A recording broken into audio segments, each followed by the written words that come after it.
Hello everybody, welcome to Crafty Soup. My name is Misty. If you've been around here for a while, you know that I am on the design team for the Counterfeit Kit Challenge. But what you might not know is each month a different design team member hosts the activities, and April is my month.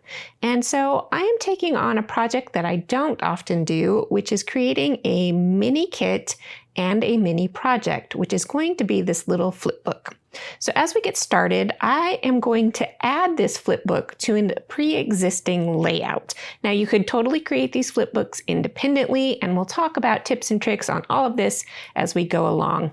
But the reason I am doing this is because I created this layout back in January, and then I just got photos from my daughter's cell phone of her birthday activities, and so I wanted to add them to this layout. I could have created an independent pocket page, but I wanted to try this little flip book idea. So I am using these Simple Stories flip pockets to do this. And I am putting together a kit of supplies based on our inspiration kit this month, which has one half of it is birthday related and the other half is floral.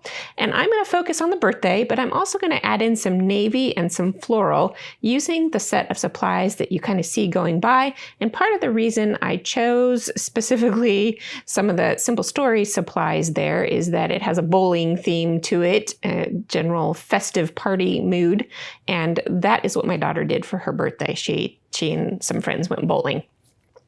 So as I kind of gather my thoughts on how all of this is going to work together, I realize I have 5 photos, so I need a certain number of pockets to go on here. I'm trying to figure out if I'm going to be able to attach this flip book onto the outside of my main layout page protector to make sure this is going to work, because if the adhesive on these flip pockets is going to cover up important stuff on that layout, then it's not going to work. But everything's looking good. And then I move on to how do I want to start this flip book? And I'm going to start this flip book with this rainbow.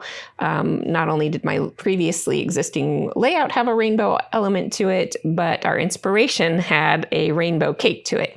So that gives me an easy place to start with this literally happy face paper. And I am trimming it down to 4x6 because that is the size of my pockets.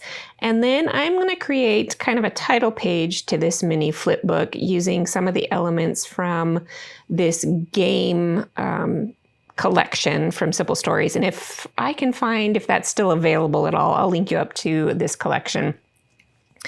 So I am taking this tag, which actually has a movie theme to it because that collection has all kinds of kind of family activities, games and bowling and mini golf and movies and things like that. I am going to cover up the movie specific elements like the popcorn and the title with bowling elements because that is what my daughter did for her birthday. So I am trying to layer up these things in a way that can give me a space to create a little title. And as I was going, I was getting kind of messy. So I did gather a whole bunch of things, tidy up, and try to kind of collect my thoughts into an organized way. Now, as I am creating these mini book pages, I want to be sure to incorporate elements from the main layout onto this mini book to help tie it together. So some of those elements are color related, like this red here, and also shapes. So I used circles, and specifically I used some kind of starburst type circles. I'm not sure if there's a better name for that. It has like a zigzag edge to it. So I am going to be sure to incorporate those colors and shapes into my mini book. I also use some borders on the main element, so I'm going to incorporate that into my mini book. And gold is on the main element, or the main layout. So I'm going to incorporate gold into my mini book as well.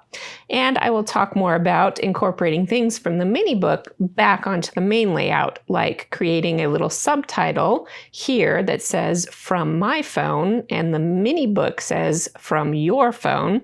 And I'm going to tie that together with this camera icon because when I say from my phone and from your phone, I mean the photos. And we'll talk a little bit more about other elements that I'm going to make sure cross over to tie these things together as well.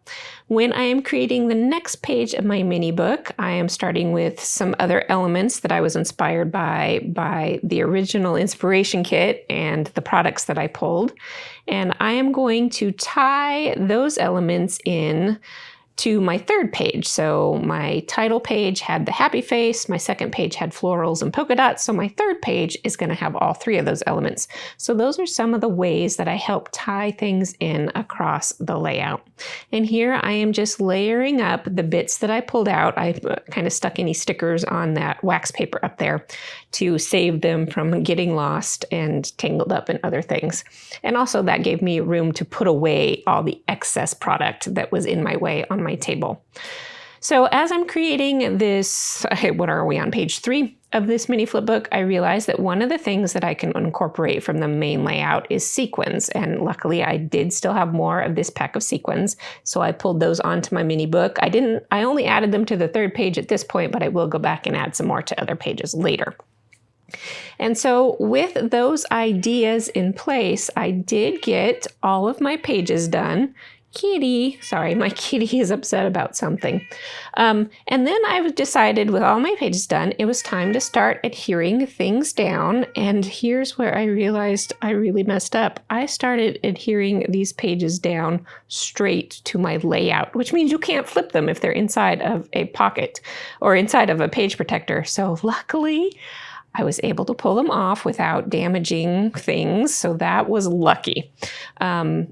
I would have come up with a way to rescue it if things had been damaged, but that's okay. I did set it off to the side to take a breather as I worked on the very last element of altering my main layout, and that is to give it a more defined title that helps tie these two pieces together, and that is the title now reads birthday photos, and then those alphabets that I added read from my phone and from your phone. And so now that big title and the subtitle and the mini flip book all coordinate together to give one big cohesive project. So that is some of my thought process when I'm putting together these little mini projects. And here are some close-up photos of that as we go. And like I said in the beginning, you can totally do these mini flip books independently. And another way to tackle this project would be to use a divided page protector, but all of the same tips and tricks can apply. So I hope you got something helpful out of my thought process on not only altering existing layouts, but combining more photos onto an existing layout. So that is it for this time around. If you don't know about the Counterfeit Kit Challenge, I will leave you all the links below, as well as any links to any products that I have used and can find again, because I often use products from my stash that have retired. With that, I will say I will be back on Monday with a mixed media project. I hope you will join me then. And until then, have an artful day. And if you celebrate Easter, a happy Easter weekend.